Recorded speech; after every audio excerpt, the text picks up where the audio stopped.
প্রিয় দর্শক, আজকের ভিডিওতে আমরা সর্বপ্রথম ওহী নাজিল হওয়ার দৃশ্য জানব। সর্বপ্রথম আল্লাহ তাআলা কিভাবে প্রিয় নবীজির কাছে ওহী নাজিল করেছিলেন এবং প্রিয় নবী হযরত মুহাম্মদ সাল্লাল্লাহু আলাইহি ওয়াসাল্লামের সাথে হীরা গুহায় কি হয়েছিল এ বিষয়ে আজকের ভিডিওটি বিস্তারিত জানতে চাইলে আমাদের ভিডিওটি শেষ পর্যন্ত দেখতে হবে।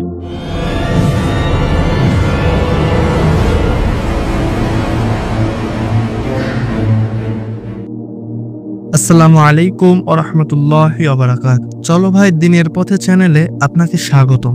1400 বছর আগে এক নিস্তব্ধ রাতে মক্কার উপকণ্ঠে জাবালে নূর নামক এক পাহাড়ে হীরা নামক এক ছোট্ট গুহায় বসে আছেন এক মানুষ, ভাবনায় নির্মগ্ন। তিনি হলেন হযরত মুহাম্মদ সাল্লাল্লাহু আলাইহি ওয়াসাল্লাম, যিনি সত্য, ন্যায় ও আলোর সন্ধানে এই নির্জন গুহায় আশ্রয় নিয়েছেন।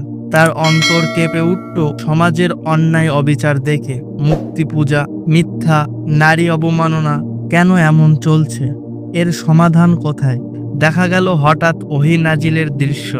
গুহায় এক রহস্যময় আলোর আবির্ভাব।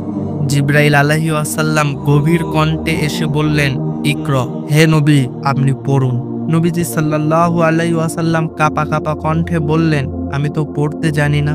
জিবরাইল আলাইহিস সালাম আবারও বললেন, ইকরা বিসমি রাব্বিকাল্লাযী খলাক, তোমার প্রভুর নামে পড়ো, যিনি সৃষ্টি করেছেন।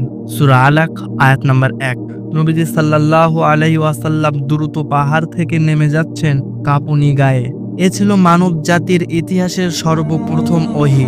আল্লাহ তার রসুলকে পাঠিয়েছেন সত্যের পথ দেখাতে।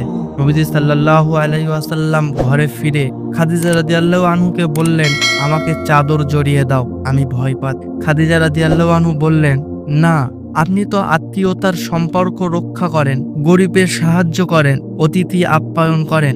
আল্লাহ কখনোই আপনাকে অপমানিত করবেন না।